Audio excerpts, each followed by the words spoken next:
Está na hora de amar de verdade. Eu gosto tanto de falar de amor, mas melhor ainda é amar, não é? É tão bom amar. Amar é algo que Deus colocou no coração da gente. E quando a gente ama, a gente fica mais parecido com Deus. Amar faz um bem tão grande. Você nunca está tão perto de Deus do que quando você ama alguém, do que quando você está amando, do que quando você está demonstrando amor. O jeitinho de ficar mais perto de Deus é quando a gente está amando as pessoas. Eu quero convidar vocês para o Evangelho de João, capítulo 13. Evangelho escrito por João, capítulo 13. Jesus havia acabado de lavar os pés dos seus discípulos. A atitude de Cristo os impactou. Naquele tempo era comum uma pessoa lavar os pés de outra ou de outras. No entanto, quem lavava os pés, via de regra, eram os escravos ou os servos ou os empregados. E os discípulos ficaram impactados com o fato de Cristo lavar os pés deles, porque afinal de contas Jesus não era escravo deles, não era empregado deles. Jesus era tido pelos discípulos como seu mestre, como seu guia, como seu líder. No entanto, a despeito de seu mestre, de seu guia e de seu líder, Jesus abaixou-se, diz a Bíblia, e humildemente lavou os pés de cada um dos discípulos. Depois de ter feito isso, percebendo Cristo que eles estavam impactados, impressionados, estavam prontos para serem orientados, então Jesus lhes disse muitas coisas, dentre elas, João 13, versos 34 e 35. Novo mandamento vos dou, que vos ameis uns aos outros, assim como eu vos amei, que também vos ameis uns aos outros. Nisto conhecerão todos que sois meus discípulos, se tiverdes amor uns aos outros. Novo mandamento vos dou, disse Cristo, que vos ameis uns aos outros. Ora, será que aqueles homens que viviam em Israel, que conheciam as orientações de Deus contidas no Antigo Testamento, será que eles não sabiam que nós devemos amar o nosso próximo? A Bíblia não fala de amor apenas no Novo Testamento. Todo o Antigo Testamento também está permeado de orientações em relação ao amor ao semelhante. Por que Cristo disse novo mandamento? Talvez porque eles estivessem vivendo numa época de tanto ódio, de tanta segregação, de tanta injustiça, de tanto sentimento de vingança, tanta revolta, que a compreensão desse mandamento de amar talvez estivesse anulada, esquecida, ignorada. Mas um outro motivo por que Cristo disse novo mandamento vos dou, eu penso que a resposta está na sequência, quando ele diz assim, novo mandamento vos dou, que vos ameis uns aos outros, assim como eu vos amei, que vos ameis uns aos outros. O mandamento é novo porque agora eles têm um referencial claro, inequívoco, visível, palpável. O mandamento é novo porque vocês devem amar do jeito como vocês veem eu amando. Assim como eu amei vocês, amem-se uns aos outros, disse Cristo. E no verso seguinte, nisto todos conhecerão que vocês são os meus discípulos, se vocês tiverem amor uns aos outros. A maior marca do mestre foi a marca do amor. É por isso que Cristo disse, se vocês se amarem, todos identificarão vocês comigo. Todos saberão que vocês são meus discípulos, se vocês amarem-se. Eu gosto das palavras de Ellen White, que estão no livro Ciência do Bom Viver, página 470. Ela diz assim, o mais forte argumento em favor do Evangelho é um cristão que sabe amar e é amável. O mais forte argumento em favor do Evangelho é um cristão que sabe amar e é amável. Foi isso que Jesus disse, em outras palavras: se vocês forem amorosos, todos saberão que vocês são meus discípulos. E a ideia que eu imagino está implícita aí é de que, vendo este amor nos discípulos de Cristo, e o amor é algo extraordinário que atrai, que influencia, então a ideia é de que, se vocês se amarem, os outros quererão estar com vocês, quererão ser como vocês são, e assim novos discípulos serão agregados no caminho do Senhor, pela força do amor que vocês vivem, que vocês demonstram. Mas olha, a marca do amor, ela não está presa apenas a uma realidade do tempo do fim. A marca do amor, como identificação da Igreja de Deus, ela está desde o passado, está no presente e permanecerá por todo o futuro, aliás, por toda a eternidade.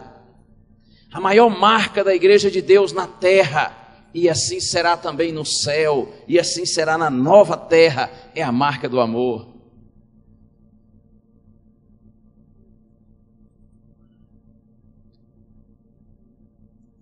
Quando o amor de Deus impacta o meu coração, e eu experimento o verdadeiro amor nessa dimensão vertical de Deus para mim, então eu vivo a experiência do amor na dimensão horizontal. O meu amor, que em realidade é de Deus que está em mim, para com meus semelhantes. João capítulo 3, verso 16. Esse é um texto conhecido, não é? Talvez o verso mais conhecido da Bíblia. Porque Deus, fale comigo, porque Deus amou ao mundo de tal maneira que deu seu Filho unigênito, para que todo aquele que nele crê não pereça, mas tenha a vida eterna. O amor na dimensão vertical de Deus para conosco, João 3,16. Mas eu não sei se você já percebeu que na primeira carta de João, capítulo 3, verso 16 também, se você quiser procurar aí, primeira carta de João, capítulo 3, verso 16, o amor de novo é apresentado, e o amor é apresentado na sua dimensão horizontal, como resultado de nós termos experimentado o amor de Deus. Primeira carta de João, capítulo 3, verso 16, está escrito: nisto conhecemos o amor, que Cristo deu a sua vida por nós, e devemos dar nossa vida pelos irmãos. Nisto nós conhecemos o amor de João. Cristo deu sua vida por nós. E assim como Ele deu sua vida por nós, nós devemos dar a nossa vida pelos nossos irmãos. Quando eu experimento, repito, o amor de Deus, eu tenho amor para compartilhar com meus semelhantes. Sabe, irmãos, uma das coisas nas quais eu tenho pensado muito ultimamente, e que me encanta pensar nisso, quanto mais o homem olha para Cristo e se encanta com Cristo e está imerso na graça de Cristo, no amor de Cristo, e é transformado pela presença de Cristo nele, quanto mais você está olhando para Deus, então você olha as pessoas com os olhos de Deus. Na verdade, quando a gente está olhando para Deus, a gente se vê com os olhos de Deus. E nós vemos os outros com os olhos de Deus. Nós enxergamos a vida de uma perspectiva divina, da perspectiva de Deus. Isto é maravilhoso. Enquanto eu olho as pessoas com os meus olhos, sem estar olhando para Cristo, eu talvez os veja como meus concorrentes, como meus rivais, como meus adversários. Mas quando eu olho as pessoas com os olhos de Jesus, eu vejo os homens como meus companheiros. como meus amigos. Quando a gente olha as pessoas com os olhos de Deus, a gente não se engana com elas. Nós as medimos a partir de nós mesmos e percebemos que somos todos pecadores e indignos. Mas tem algo maravilhoso que a gente vê nas pessoas quando a gente as vê com os olhos de Deus. A despeito de perceber que elas são pecadoras como nós somos, com os olhos de Deus a gente não consegue deixar de amá-las. Porque Deus consegue fazer separação entre o pecado, entre o erro e o pecador, a pessoa. Deus aborrece o pecado, mas Deus jamais vai deixar de amar o pecador. Então, quando eu olho as pessoas com os olhos de Deus, eu vejo que são todos pecadores, mas eu consigo separar o erro da pessoa. E ainda que eu aborreça o erro, que eu não compactue com o erro, que eu discorde do erro, eu sempre vou respeitar, vou valorizar e vou querer o bem da pessoa, por mais errante que ela seja. E aliás, quanto mais errante, mais amada, porque mais necessita de cuidado, de carinho, para pelo meu amor ser transformada e abençoada. A maior marca da igreja de Deus e de um verdadeiro crente é a marca do amor.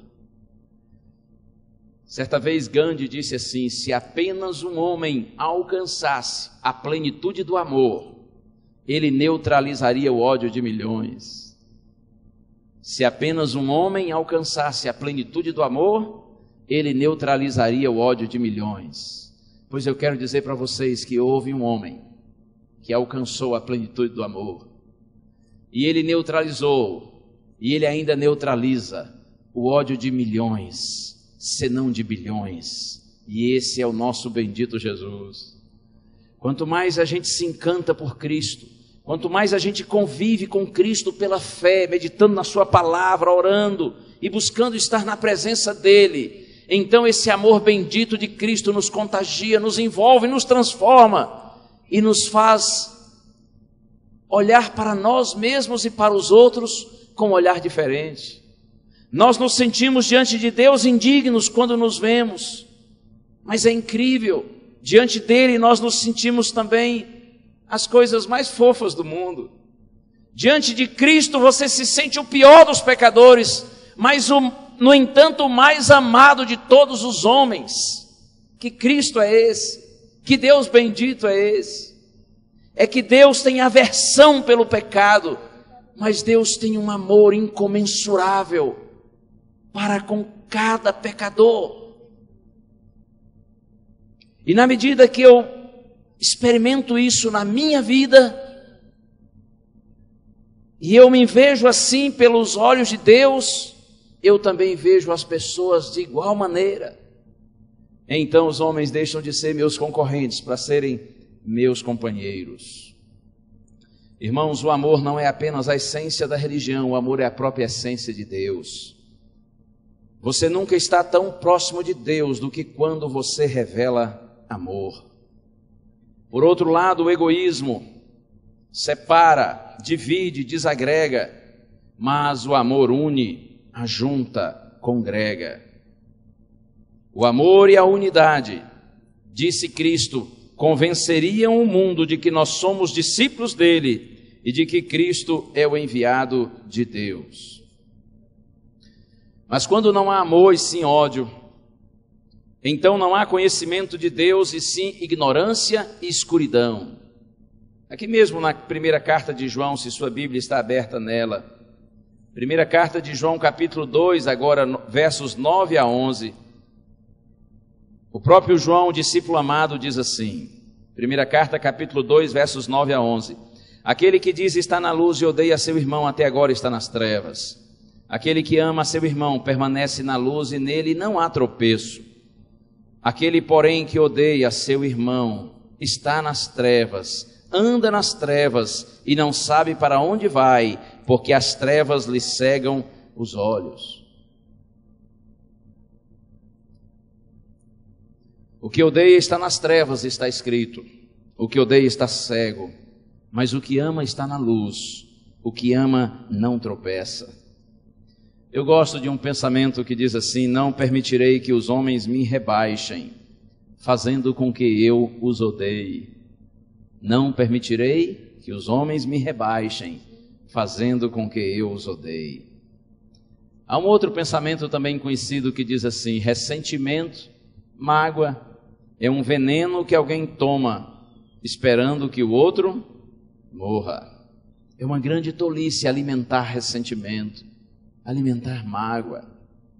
Isso prejudica nossos relacionamentos, mas isso traz prejuízo para a gente mesmo. Outro dia eu estava meditando no texto de Efésios capítulo 6, verso 12. Lá Paulo diz assim: nossa luta não é contra o sangue e contra a carne, e sim contra principados e potestades, contra os dominadores desse mundo tenebroso, contra as forças espirituais do mal nas regiões celestes. Esse texto é claro, inconfundível.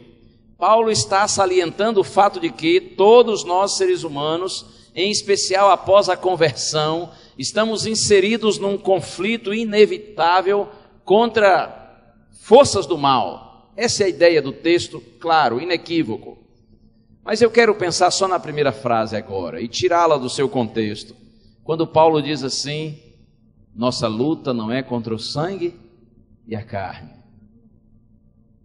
Só isso já ajuda muito. Nossa luta não é contra o sangue e a carne. Em outras palavras, nossa luta não é contra a gente. Se você está lutando contra pessoas, você está totalmente equivocado. Nossa luta não é contra pessoas. Nossa luta não é contra a gente. Irmãos, permitam-me a franqueza. Uma das minhas tristezas no ministério é de ver que há membros da igreja que passam a vida cristã lutando contra pessoas. E eles vivem em contendas, eles vivem em conflito. Às vezes dentro da própria casa. E não raras vezes na igreja. Porque eles vivem lutando contra o sangue e a carne. Olha aqui, nossa luta não é contra o sangue e a carne. Em outras palavras, nossa luta não é contra a gente. Nós não temos que combater contra as pessoas. Nós temos é que amar as pessoas. Nós temos é que ajudá-las. Nós temos que erguê-las. Se nós somos discípulos de Cristo, nós precisamos compreendê-las. O cristão é essencialmente uma pessoa que vive a experiência da empatia, quando você se coloca no lugar do outro e procura experimentar os sentimentos do outro para compreendê-lo para ajudá-lo, para erguê-lo, para abençoá-lo. É incrível como Jesus viveu aqui na terra. Todo o tempo o mestre estava preocupado em levantar as pessoas, em libertá-las, em erguê-las, em orientá-las, em abençoá-las. Nós somos discípulos de Cristo, e é assim que a gente vê as pessoas, não como nossos concorrentes, assim como nossos companheiros. Nossa missão é erguê-las, nossa missão é ajudá-las, porque nós somos discípulos de Cristo. Jesus sempre revelou profunda compaixão pela humanidade.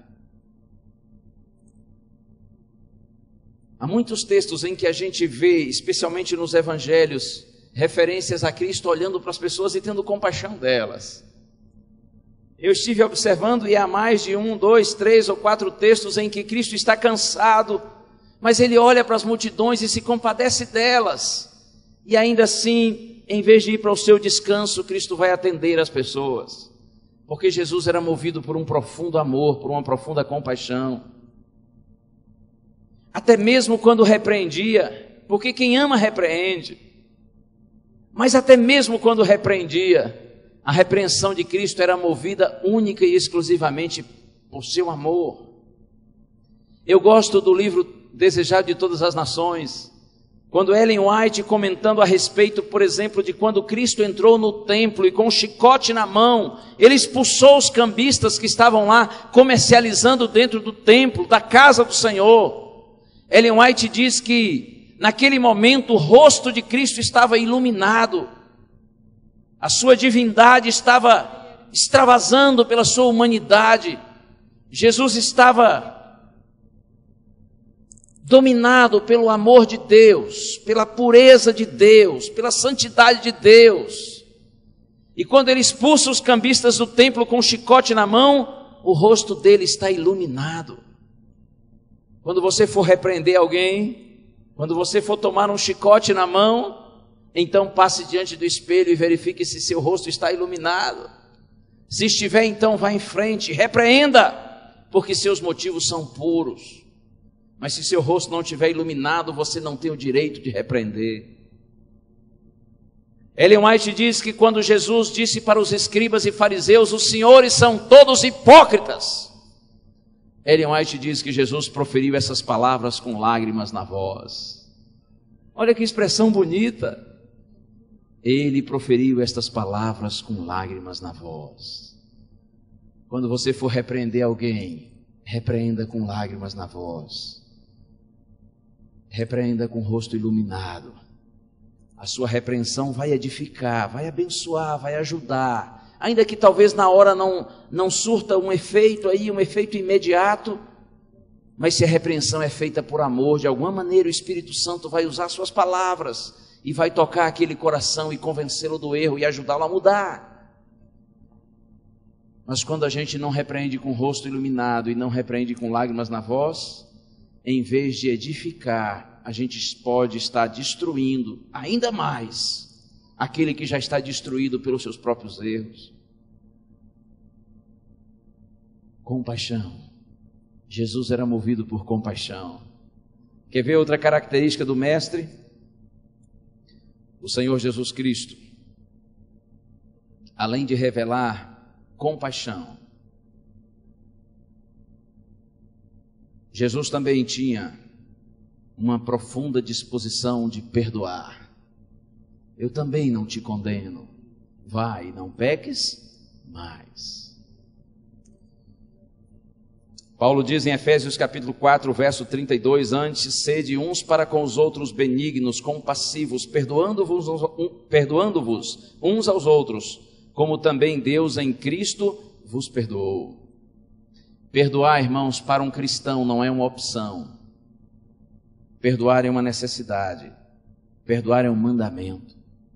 Inclusive está escrito que se não perdoarmos, nós não seremos perdoados. Na verdade, nós não seremos perdoados se não perdoarmos, porque quando nós não perdoamos, na verdade, nós ainda não experimentamos o perdão de Deus. O perdão de Deus é tão grandioso que ele também é capacitador. Quando eu experimento de fato o perdão de Deus, então eu tenho perdão para oferecer. O perdão de Deus não só me liberta da culpa do pecado, o perdão de Deus também me liberta da servidão do pecado. E a servidão do pecado me faz odiar, me faz alimentar mágoa, me faz ter ressentimento. Quando o Senhor me livra da servidão do pecado, então eu estou livre para amar, para perdoar, para compreender, para abençoar os outros. Quanto mais próximos de Jesus, então mais nós olharemos os outros com a visão de Deus. Nós teremos a sensibilidade de perceber que além daquilo que os olhos veem e que os ouvidos ouvem, nós notaremos que por trás da grosseria, das ofensas, da rebeldia, da incredulidade, há uma pessoa que se sente insegura, solitária e desesperada. Em Provérbios capítulo 14, verso 13 está escrito: até no riso tem dor o coração, assim é a vida. Isso acontece com todos nós. Mesmo no meio das nossas maiores alegrias, há tristezas que estão guardadas lá em nosso coração. Até no riso, diz Salomão, tem dor o coração. Eu costumo dizer que cada um de nós tem atrás dos nossos sorrisos lágrimas escondidas. Assim é a vida. Estamos todos envolvidos nessa difícil e triste realidade. E muitos, não tendo uma compreensão mais ampla, extravasam suas tristezas, suas crises, praticando o mal para os outros e para si mesmos. Mas esses que procedem dessa maneira, eles precisam ser compreendidos e amados por nós. Na empatia de Cristo pelo seu semelhante, nós podemos entender que da mesma forma como agia Cristo, devemos agir nós. E alguém disse: você amaria seu maior inimigo se realmente conhecesse a história dele. A inveja é o amor distorcido, é o amor em rivalidade. A bondade é o amor em ação. E essa é a marca de um genuíno crente. A bondade que temos de Deus em nós nos faz amar os nossos semelhantes e perdoá-los. Eu gosto de um pensamento de Victor Hugo que diz assim: quem nega o perdão destrói a ponte por onde o perdão passará de volta.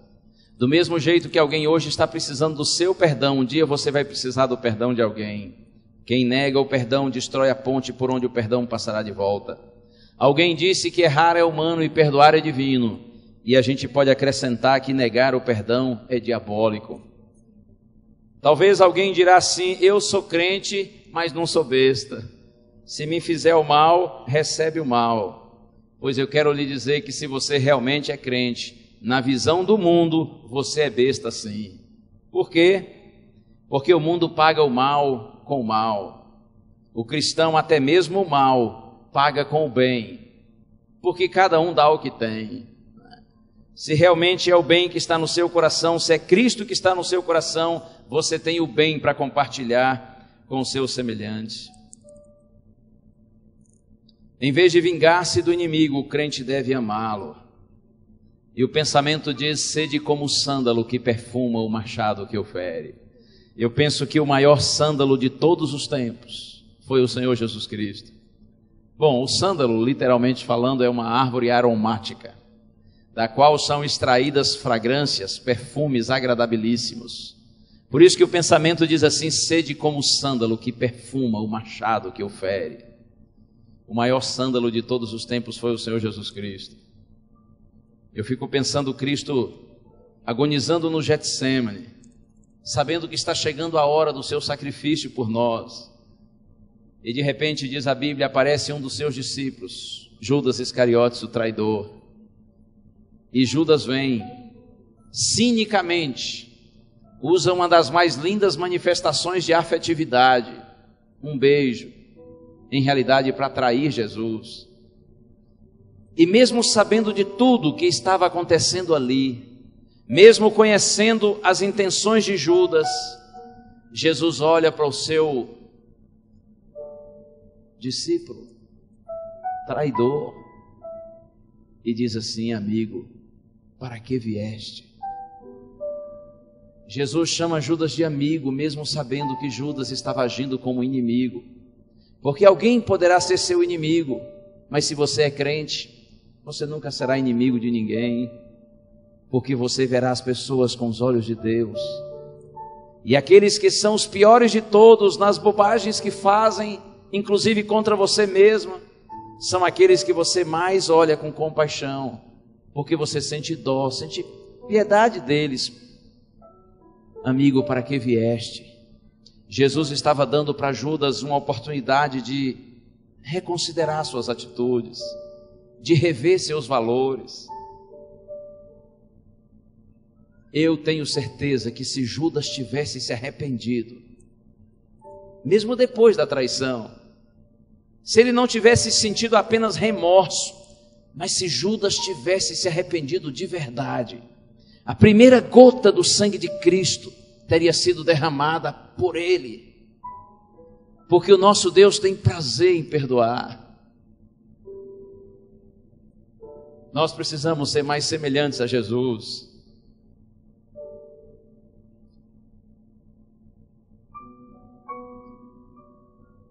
Eu fico olhando, pensando em Jesus na cruz.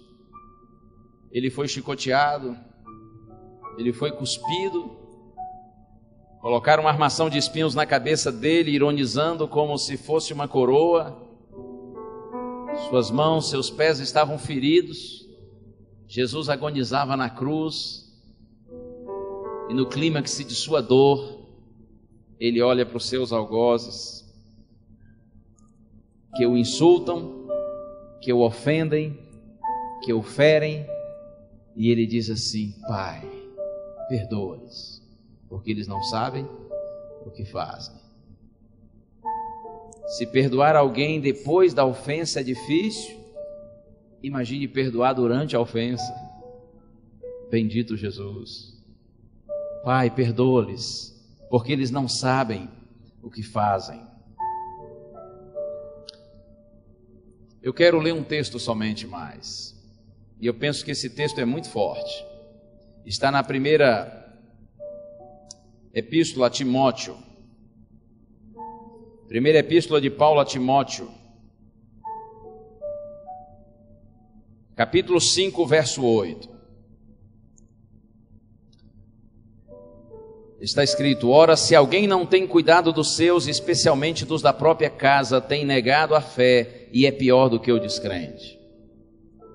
Se alguém não tem cuidado dos seus, especialmente, diz Paulo, dos da própria casa, ele está se referindo aqui à família, pai, à mãe, aos irmãos, aos filhos, sobretudo a estes mais íntimos da própria casa. Se alguém não tem cuidado dos seus, da família toda, mas em especial dos que estão dentro de casa, então, diz Paulo, se não tem esse cuidado, está negando a fé, e é pior do que o descrente.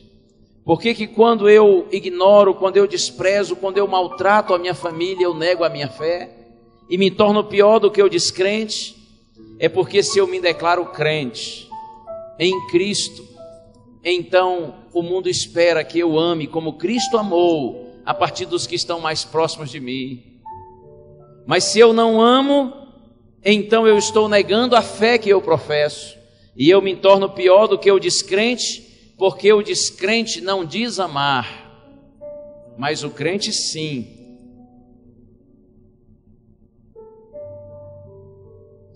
Eu quero pedir a você que pense como você tem tratado os de sua própria casa, porque se a gente não trata bem os de dentro de casa, a gente não trata bem os de fora. Não, pastor, tem gente que trata muito mal os de casa e é uma seda com os de fora. Se for assim, você será uma seda aí por uma questão de conveniência, de etiqueta ou de interesse. Porque quando a gente não ama os de dentro de casa, a gente não tem amor de verdade para dar para os de fora. A gente pode amá-los por conveniência, por sociabilidade e etc. Sabe qual é o maior desafio, irmãos, da gente viver o genuíno cristianismo? O maior desafio para vivermos o cristianismo é dentro de nossa própria casa.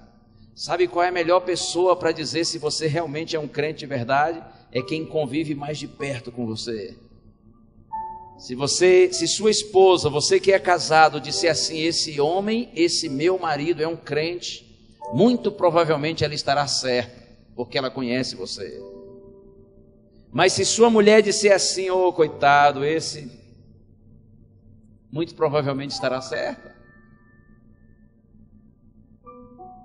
Se é um bom cristão, uma boa cristã que seu marido pensa em relação a você que você é, então muito provavelmente o seu marido está certo, porque ele conhece você. Se os seus pais dizem assim: este meu filho é um filho maravilhoso, é um homem de Deus, essa menina é uma menina de Deus, muito provavelmente seu pai está certo, porque ele conhece você.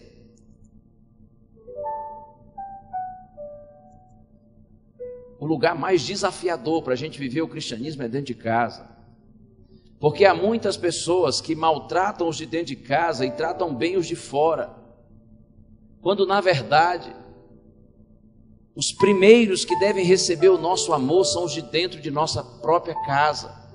Até porque quando as coisas se complicam para a gente, quem vai nos amparar, via de regra, são os que estão dentro da nossa casa, são os nossos pais, são os nossos filhos, são os nossos irmãos.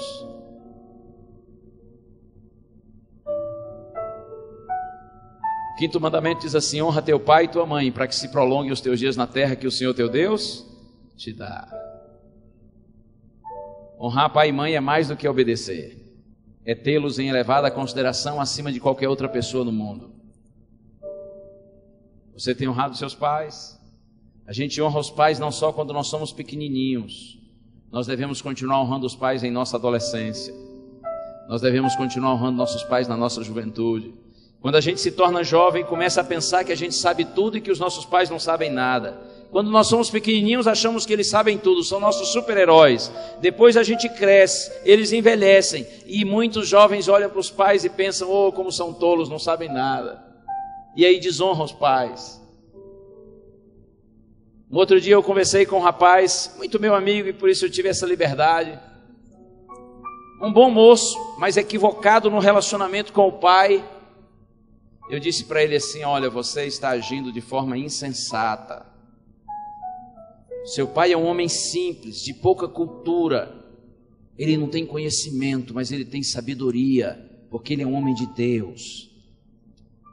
Você, só porque decorou umas palavrinhas de inglês, só porque tem habilidade em mexer com o computador, e seu pai nem em português direito fala, nem sabe ligar um computador, você já acha que seu pai é um louco, é um tolo, é um ignorante?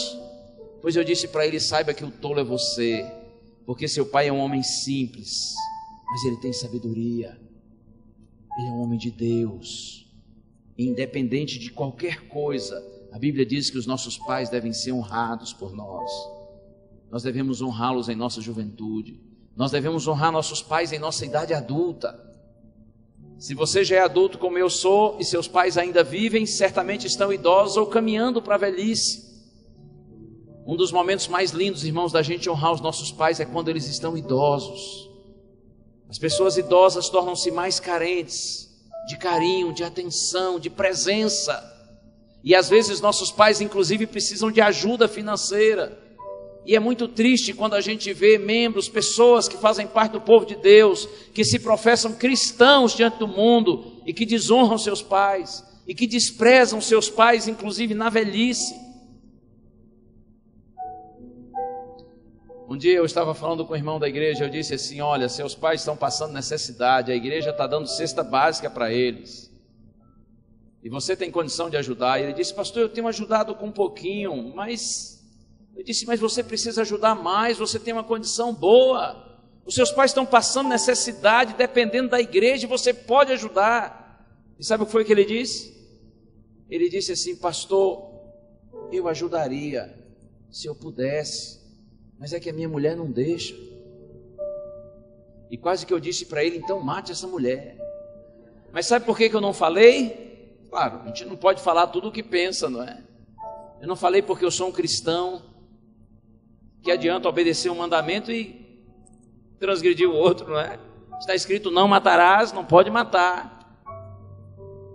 Claro que eu não falei essa bobagem para ele, mas ouça isso aqui: não importa o que o seu marido pensa, não importa o que sua mulher pensa, não importa o que os seus filhos pensam, não importa o que os seus irmãos pensam, não importa o que qualquer pessoa no mundo pense. Se seus pais precisam de sua ajuda, você deve ajudá-los. Se a gente não tem cuidado dos nossos irmãos, dos da nossa própria casa, nós estamos negando a fé, e diante de Deus somos piores do que os incrédulos.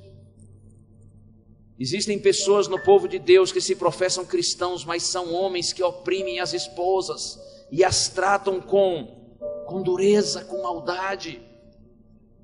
Por outro lado, há mulheres também que se declaram cristãs, mas desprezam o esposo. Como está o seu relacionamento conjugal? Como o seu cônjuge se sente nesse relacionamento? Irmãos, quando a gente se casa para fazer outro feliz. Quem casa pensando na própria felicidade está equivocado. Você deve casar pensando em fazer o outro feliz, e o outro vai casar pensando em fazer você feliz. O seu cônjuge está feliz com você? Pergunte para ele, e tenha coragem de ouvir a resposta, não é? E tenha humildade de ouvir a resposta. Nós devemos buscar a felicidade do nosso cônjuge. E eu aproveito para dizer para todos os casados que estão aqui: em nome do Senhor Jesus, não desista do seu casamento. O O casamento é uma bênção de Deus. E na visão de Deus, o casamento é para toda a vida, até que a morte os separe. Eu ouvi falar de uns velhinhos que casaram, aí foram fiéis, morreram. E quando ressuscitaram, aí a velhinha correu para o velhinho e disse: olha que lindo, ressuscitamos, estaremos eternamente juntos. E o velhinho disse assim: não, Deus falou até que a morte os separe. Eu já cumpri minha missão com você. É claro que isso é história, não é? Mas é verdade que é assim, irmãos, o casamento é por toda a vida. Mas no plano de Deus, o casamento não é só para ser por toda a vida. O casamento de Deus não é para ser só duradouro, também é para ser significativo. E um casamento significativo é algo que a gente constrói dia a dia, tijolo a tijolo. Não pense que um casamento bom é uma dádiva que cai do céu e acerta uns poucos privilegiados, sorteados. Não! Um casamento bom é algo que a gente constrói dia a dia, tijolo a tijolo. E muitas vezes com lágrimas, com renúncia. Ei, não é fácil esse negócio, mas é tão bom. Não há nada melhor do que estar casado, estar bem casado, estar feliz no relacionamento conjugal. O casamento é uma extraordinária oportunidade de amadurecimento, de crescimento. Mas você precisa amar sua mulher como Jesus amou a igreja. E você só vai amar sua mulher como Jesus amou a igreja se você amar Jesus. É por isso que nossa maior necessidade, irmãos, é de Deus em nossa vida. Sabe qual é a maior necessidade do seu casamento? É de Deus na sua vida. Não desista em nome de Jesus do seu casamento, por mais que você tenha dificuldades. Todos temos, mas todos em Cristo podemos ter a vitória. Cabritos de um lado, ovelhas de outro. O Supremo Pastor chegou e separou. E para os cabritos, aliás, vamos primeiro para as ovelhas. Para as ovelhas, Jesus diz assim: vinde benditos do meu Pai. Chegou a hora de vocês entrarem na posse do reino. Porque quando eu estava com fome, vocês me alimentaram. Quando eu estava doente, vocês me visitaram. Em outras palavras, o teste final da religião, o teste final da experiência cristã, não virá da teologia, mas virá da vida. Na hora final, o mais importante não será o que eu criei, mas se o que eu criei transformou minha vida, fazendo-me amar o meu semelhante. O amor será o teste final. Irmãos, o que a gente crê é importante, não estou desconsiderando isso. Mas o que a gente vive, pratica, sobretudo em relação ao amor, para Deus é o mais importante de tudo. Talvez um dos pequeninos irmãos do Senhor, carentes de amor, estejam dentro da sua própria casa, e seja sua mulher ou seu marido, ou sejam seus pais, ou sejam seus filhos, ou sejam seus irmãos. Peça a Deus que lhe ajude a olhar para os pequeninos irmãos do Senhor com os olhos do Senhor, para que você possa amá-los, para que você possa ajudá-los. Existiriam muito mais cristãos no mundo se nós cristãos nos amássemos uns aos outros e amássemos os de fora como eles devem ser amados. O amor de Cristo através de nós atrairia muito mais pessoas para o reino de Deus. Que Deus nos ajude a amar.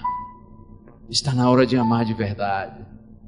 Está na hora de olhar as pessoas com os olhos de Deus.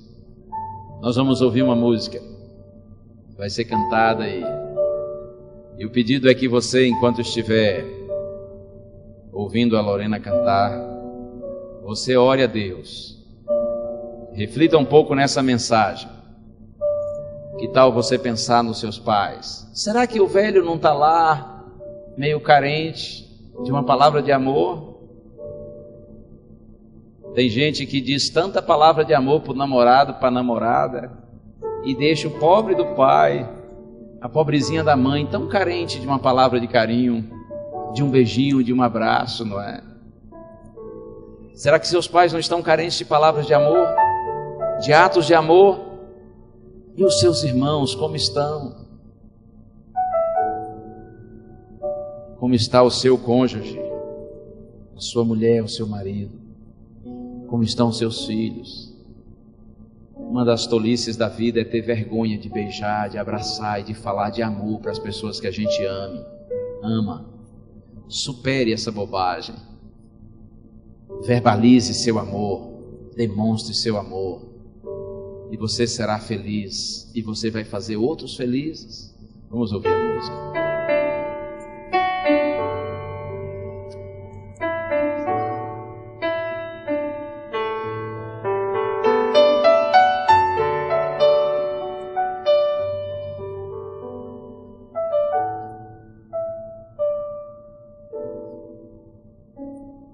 Simples como uma rosa, é perfume e cor. Sempre dizem verso e prosa quem é seu autor. Puro e verdadeiro,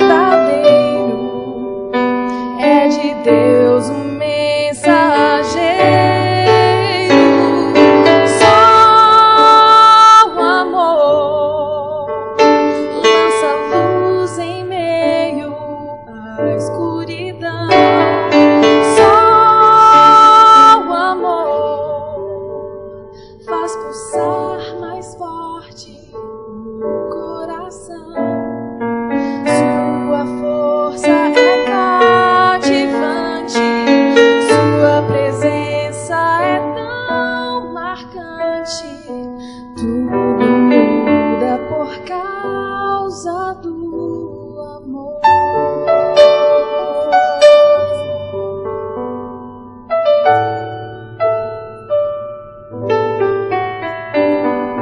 Muda o ser completamente, faz revolução. Impossível ser indiferente à inspiração. O amor é tudo, é benigno, paciente.